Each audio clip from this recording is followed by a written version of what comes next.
Bom dia a todos, graça e paz do Senhor Jesus seja com todos nós. Uma ótima quinta-feira para todos. Hoje é dia 9 de fevereiro de 2023. Seja muito bem-vindo ao nosso devocional de hoje. E hoje seguimos aí na nossa maratona bíblica e vamos falar de Isaías 40, 41 e 42 com o tema O Senhor os ajudará. O texto está em Isaías 41, de 8 a 10, e eu quero já começar lendo o texto para depois a gente conversar aí sobre o tema do devocional de hoje. Então o texto diz assim, Isaías 41, de 8 até o 10.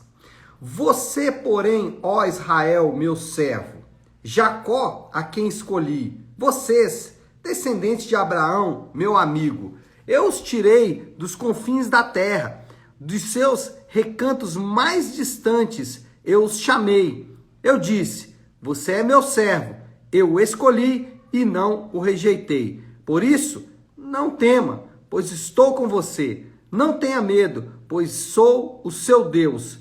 Eu o fortalecerei e o ajudarei, eu o segurarei com a minha mão direita vitoriosa. Bom, o que está acontecendo aqui, só para você ter uma ideia em relação ao contexto? Isaías agora está concentrando toda a sua profecia em consolar aqueles que estão no cativeiro babilônico, aqueles que são levados ao cativeiro babilônico. Ele está encorajando os crentes. Nós temos que nos lembrar que Israel afastou-se de Deus, confiou na força do seu braço e adorou outros deuses. Contudo, foi da vontade do Senhor resgatar esse povo, um povo que desde o início desviou-se do Senhor e também desviou-se da sua vontade. É óbvio que isso é uma recontagem da história da humanidade, porque assim como Israel, que afastou-se de Deus, confiou na força do seu braço e adorou outros deuses, essa é a história da humanidade. O homem, ele colhe os resultados drásticos e colhe os resultados severos de exatamente ter se afastado do Senhor, de ter confiado na força do seu braço e de ter adorado a outros deuses. E aqui Israel é como se fosse uma amostragem de uma quantidade maior, uma amostragem de um número muito maior, ou seja, Israel é uma amostragem de toda a terra, de toda a humanidade. Agora, a resposta de Deus a esse povo é uma resposta ao mesmo tempo encorajadora, por isso o título do devocional, O Senhor os ajudará, mas também ao mesmo tempo ela é desafiadora. A gente vai falar exatamente sobre isso. E por que o povo de Deus não precisa temer? Primeiro, porque Deus está sempre presente. E ele começa dizendo isso no versículo 10. Por isso não tema, pois estou com você. Não tenha medo. É o que Deus está dizendo aqui para o povo. O que o profeta está fazendo no texto é relembrando os cativos de que Deus está sempre presente e que Deus não abandonou o seu povo, não deixou o seu povo viver a própria sorte. É interessante que ao lermos o Novo Testamento, vamos perceber que os apóstolos, eles sempre tinham a consciência da presença de Deus. Os apóstolos não duvidavam em momento algum de que Deus estava com eles, de que Deus estava presente, de que Deus nunca se ausentava deles. Isso pode ser um alívio, né? Deus está sempre presente. Talvez a nossa leitura apressada aqui é exatamente essa. Olha, Deus está sempre presente, não tenha medo, fique firme, né?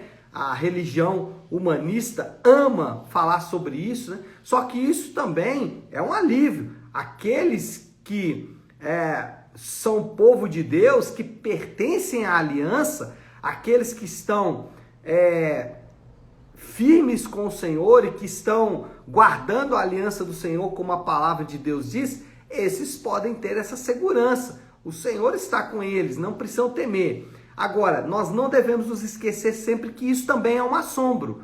Por que um assombro? Por dois aspectos. Porque essa presença garantida é para o povo de Deus.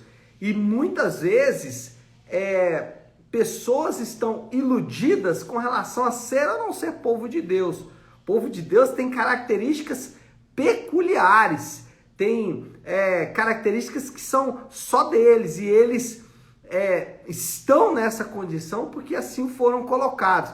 Então o povo de Deus, por exemplo, é marcado por arrependimento, é marcado por confiança plena em Jesus.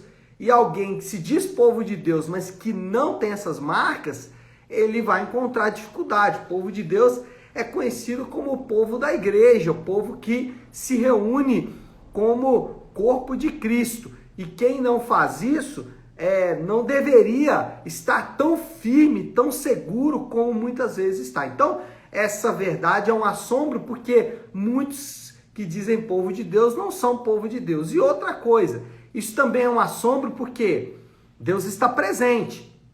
O texto diz aqui, não tema, não tenha medo. Porém, eu quero dizer para você, Deus está presente.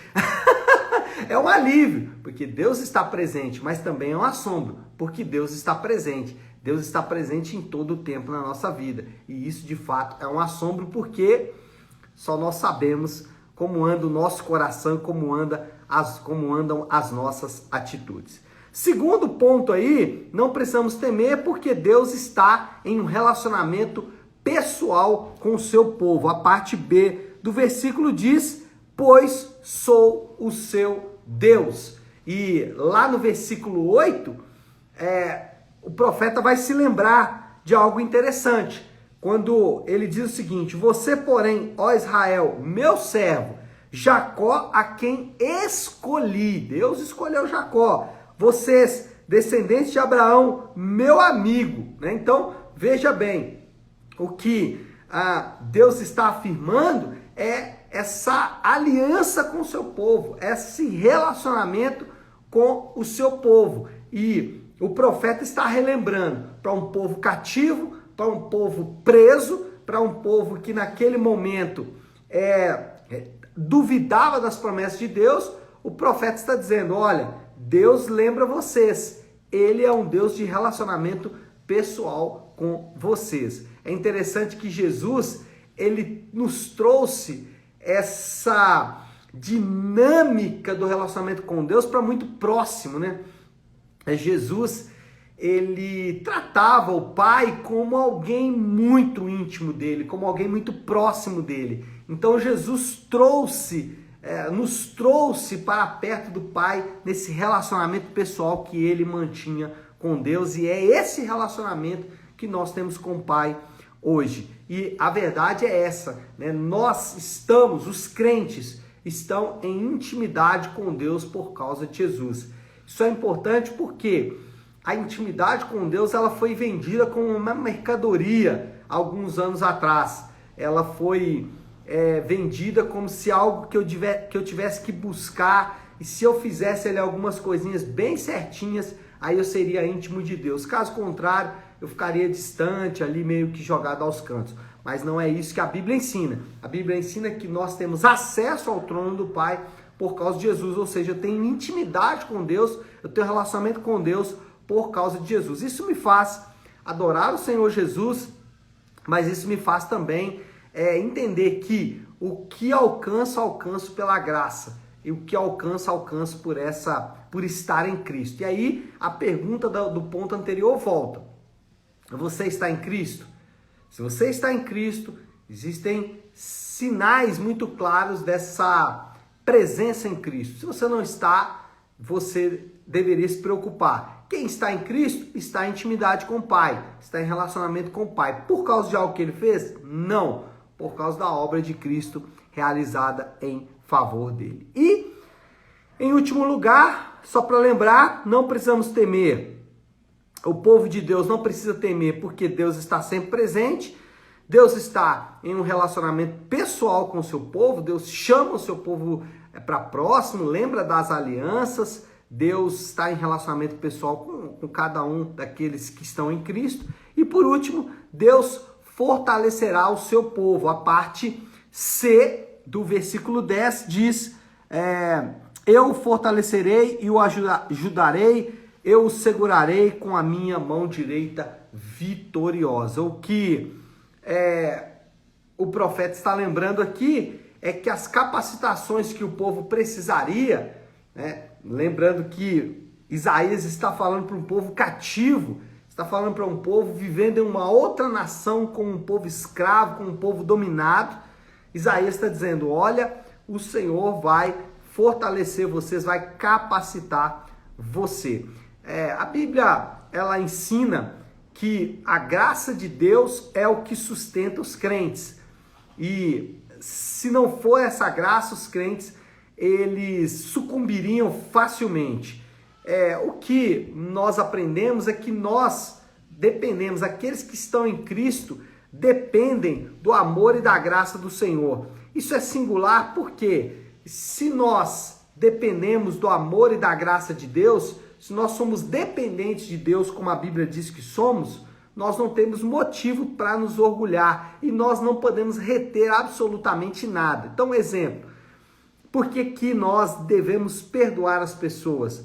Porque isso nos vai fazer melhor, vamos ficar melhores, vamos ser pessoas melhores?